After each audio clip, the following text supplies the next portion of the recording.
No parents are allowed to flog their children anymore.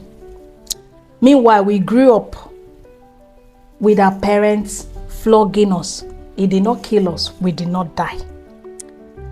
But before I continue, before you come for me, let's read from the scripture today.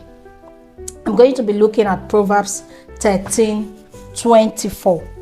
And it says, if you do not punish your son, you don't love him. If you do love him, you will correct him. So it is synonymous to sparing the rod and spoiling the child. If you spare the rod, you will spoil the child. Now the rod here signifies correction, discipline, instruction, guidance. Correction, discipline, instruction, guidance, and boundaries. You know, in those days, shepherds were the ones that used the rod for their animals. It wasn't necessarily meant for flogging or beating. It was meant to guide the animals, to guide them in the right direction, the right path. Now, in modern parenting, what is this rod? The rod is putting structures in place in your family.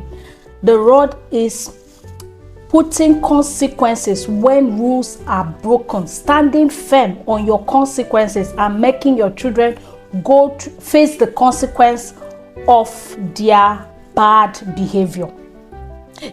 Now, if you are a permissive parent, if there are no clear boundaries, bad behaviors are ignored, no consequences for bad behaviors or bad action, when you give in to your child's demand and you make them feel so entitled, then you have really taken the rod.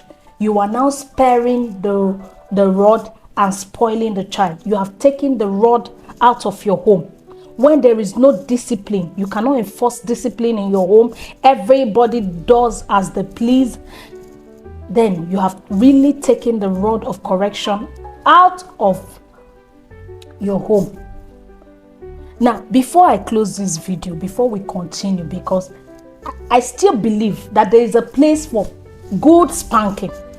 I don't know how many parents believe in that. I still believe there's a place for good spanking. There's a place for physical rod for using, because today, because the physical rod has been taken out of schools, out of homes, we have arrogant children everywhere, disrespectful children that feel so entitled.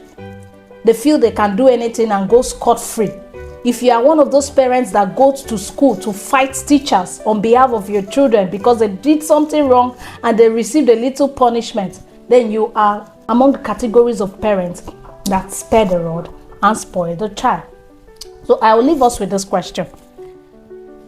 Is flogging really necessary in our homes? Really, as in taking the physical rod and flogging the child.